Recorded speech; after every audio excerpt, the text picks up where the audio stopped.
Halo bro, lama tidak bertemu, jumpa lagi di RC Gazem. Dan hari ini kita kedatangan RC spesial dengan harga persis martabak manis spesial, tapi susunya 3 ton. Ralro JK07 Pro Jeep Rubicon double cabin dengan skala 1:7. Gokil wak. Gak usah lama-lama, ini dia boxnya, gede dan tertulis lengkap spek dari RC ini. RC ini RTR ya wak, tapi minus baterai. Klaim box dari RC ini memiliki fitur 4 WD dengan mode switch 2 WD yang bisa dengan bebas kalian pilih. Kita ambil yang versi Pro, yuk versi brushless.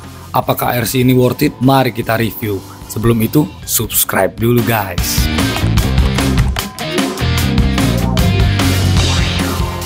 Untuk kelengkapan, RC ini benar-benar lengkap wak. Aksesorisnya gak main-main. Pertama, kita mendapatkan stiker waterproof, jadi gak usah khawatir stiker ini terkelupas. Kedua, kita mendapatkan marker atau spidol wak. Gokil.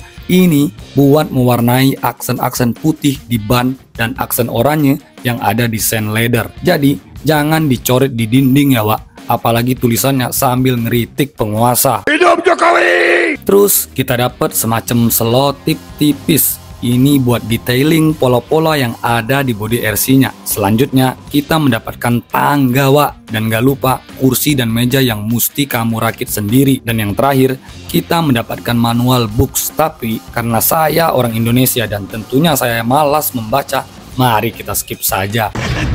Dan gak ketinggalan, kita mendapatkan remote 10 channel.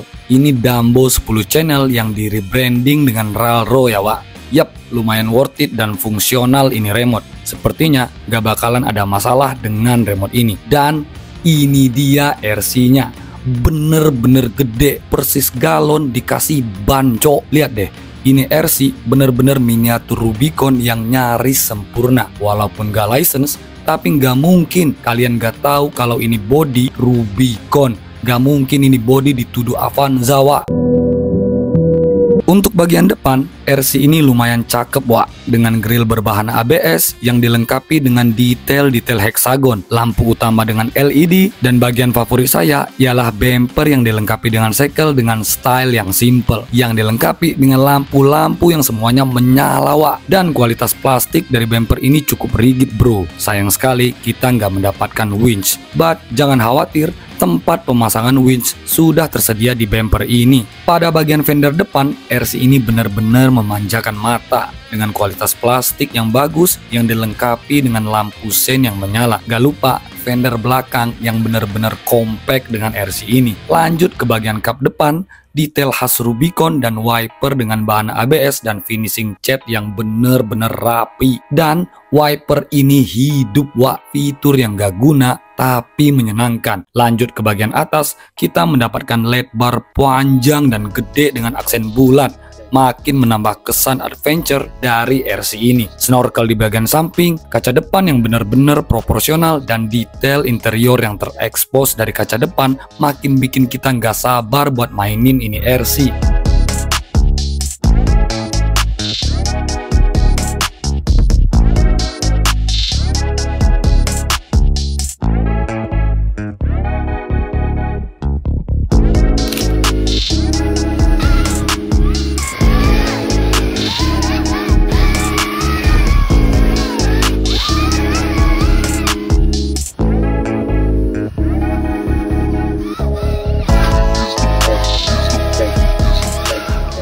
Ini dia bagian yang bikin Rubicon ini beda dengan Rubicon lainnya.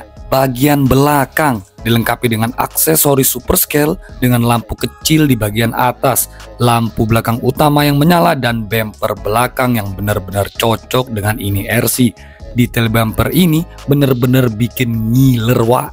Intinya bagian belakang ini cakep dan enak banget buat dipandang.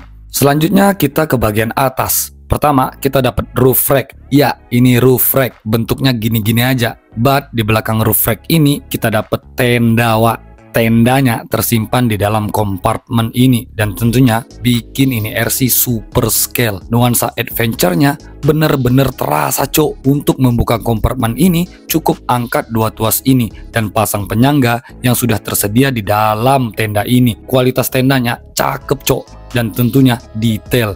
Cuma kurangnya satu, di dalam tenda ini gak ada kasurnya. Jadi jangan lupa bawa kasur atau tikar ya bro. Next kita dapat side tent atau awning yang tersembunyi di samping roof rack RC ini. Cukup buka dua klip ini dan tarik tendanya. Sayang sekali klip penutup dari side tent ini rentan sekali untuk lepas dan akhirnya menghilang. Ini kekurangan pertama yang saya temui dari RC ini. Kualitas dari side tent ini gak usah ditanya cok, cakep dan detail. Dilengkapi dengan 4 penyangga metal, side tent ini mampu berdiri kokoh di medan manapun. Dan pada bagian samping kita mendapatkan spion, ornamen engsel pintu, door handle, dan tentunya sand leather dengan logo Ralro dengan detail khas sand leather pada umumnya. Ini cakep sih. Selain cakep, bodi RC ini juga sangat fungsional cok. Biar bodi kamu gak gampang sobek, RC ini kasih kita aluminium alloy side skirt. Jadi bagian yang rawan dari bodi ini gak bakal sobek. Overall, kualitas bodi ini nyaris sempurna dengan ketebalan Lexan 1,5 mm, finishing cat yang rapi dan solid, detail yang gokil, dan RC ini bener-bener bikin mata kita melek wah.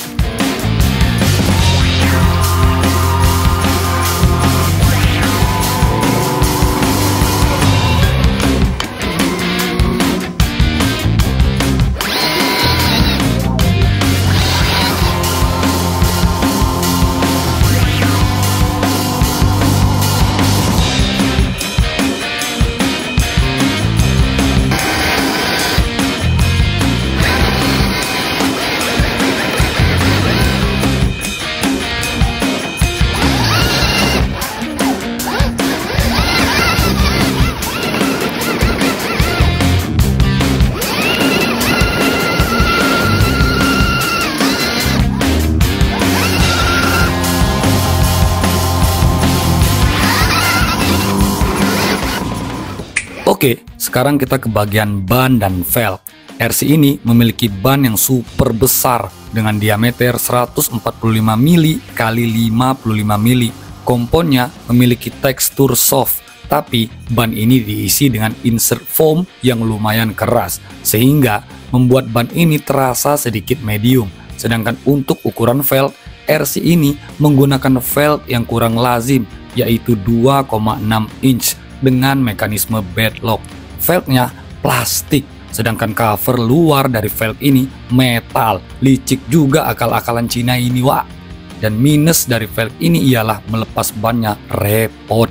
Harus buka baut yang ada di velg ini baru bannya bisa terlepas. Dan kelemahan lainnya menurut saya pribadi ialah wheel hex yang berukuran 17 mm. Ya, memang bisa kita konverter ke 12 mm, tapi ya tetap aja bikin repot. Mari kita ke bagian jeroan dari RC ini. Untuk membuka RC ini cukup gampang. RC ini sudah menggunakan mekanisme quick release yang terletak pada bagian depan. Tinggal tekan dan putar dan bodinya akan terlepas. Untuk bagian sasis, RC ini memiliki sasis yang super tebal. Sasis CNC aluminium alloy dengan tebal 6 mm. Bagus. Tentu ini jaminan mutu guys. Dan selanjutnya pada bagian inner fender, RC ini menggunakan bahan plastik lentur. Apakah bagus bang? Yap, bagus sekali karena bakalan tidak mengganggu artikulasi dari RC ini. Berbicara soal artikulasi, RC ini menggunakan suspensi oil metal shock dengan panjang 120 mm dari bal to bal. Apakah suspensi ini menyenangkan? Sepanjang saya memainkan RC ini, suspensi dari RC ini cukup menyenangkan, dan tentu reboundnya makin bikin RC ini lebih realistis.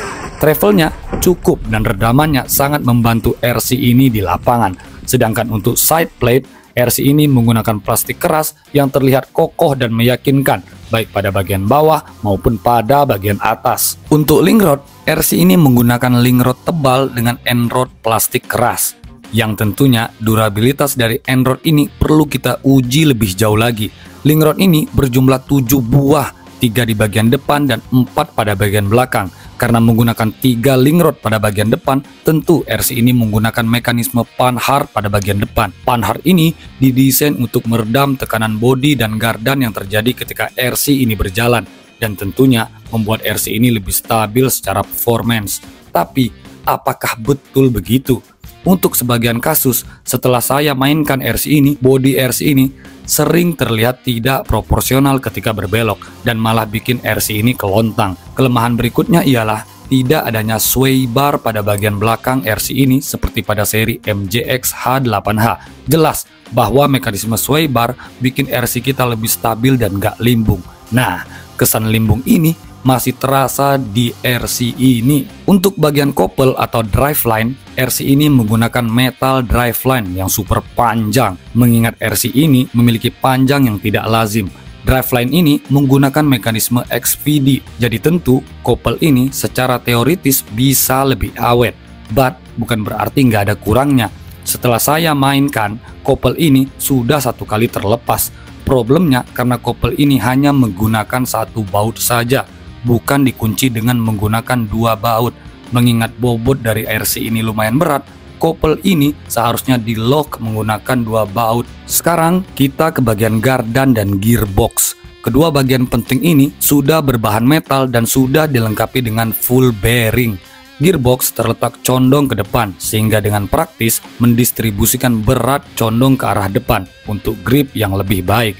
Gearbox ini tentu dilengkapi dengan fitur dual transmission yaitu high dan low gear, dan fitur 3 drive mode 4 WD, 2 WD depan dan 2 WD belakang, yang tentunya ketiga mekanisme ini diatur dengan menggunakan mini servo. Sedangkan untuk gardan, RC ini menggunakan model portal axle. Tentu ini sangat menunjang performa RC ini dalam melakukan crawling ringan. Feel dari rasio gear dan rasio gardan dari RC ini cukup baik dan cukup nyaman untuk dimainkan. Intinya, feel dari gearbox dan gardan ini masih sangat bisa ditoleransi dan diajak crawling maupun ugal-ugalan. Selanjutnya, kita ke elektronik RC ini. Dilengkapi dengan ESC sensor 140 ampere, tentu bikin RC ini support 4S guys. Usahakan untuk menggunakan 4S pada RC ini. Feel 3S dengan ESC ini terkesan kurang bertenaga untuk high maupun low transmissionnya. Saya secara pribadi kurang menyukai feel dari ESC ini, terkesan kurang presisi dan responsif. Next, mungkin akan kita upgrade. Dan satu lagi, ESC ini mati ketika masuk ke dalam air, sungguh menyebalkan. Dan untuk bagian motor, RC ini memiliki motor yang super panjang dan gede, yaitu 8 cm dengan spesifikasi 2200 kV dan tentunya sudah FOC atau Field Oriented Control. So, motor ini cukup smooth, but sekali lagi saya kurang suka feel dari elektronik RC ini. Pada bagian servo, ini juga minus wak. RC segede gaban ini dilengkapi dengan servo 45 kg yang super lemes, tidak waterproof dan mudah sekali panas. Torsi servo ini benar-benar sejelek itu guys. Walaupun pada bagian gardan, RC ini diklaim bisa belok sebanyak 45 derajat, tapi apalah guna jika servonya lemah torsi. Pada bagian mini servo, RC ini memiliki 3 mini servo untuk high gear dan diferensial depan belakang. Yap, RC ini dilengkapi dengan mekanisme diferensial pada gardannya. So, kalian bisa memaksimalkan radius belok dan menjaga kestabilan ketika kebut dengan gardan RC ini. Dan untuk micro servo, RC ini memiliki 2 micro servo. Yang pertama untuk menggerakkan setir, yang kedua untuk menggerakkan wiper. Justru pada bagian mini servo dan micro servo, RC ini nggak ada gangguan. Lah, malah servo beloknya yang super bapuk. Untuk transmitter dan receiver, RC ini sudah menggunakan receiver 10 channel.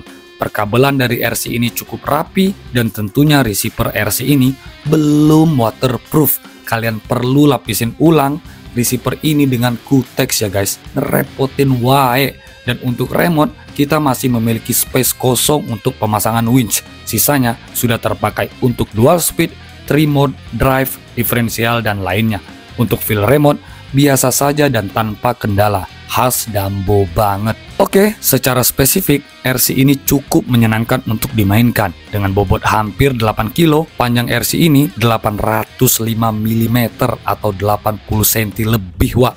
Panjang banget, dan wheelbase dari RC ini ialah 498 mili. Bikin RC ini menyenangkan pada bagian depan, tapi pada bagian belakang RC ini sering nyangkut ketika keluar dari obstacle.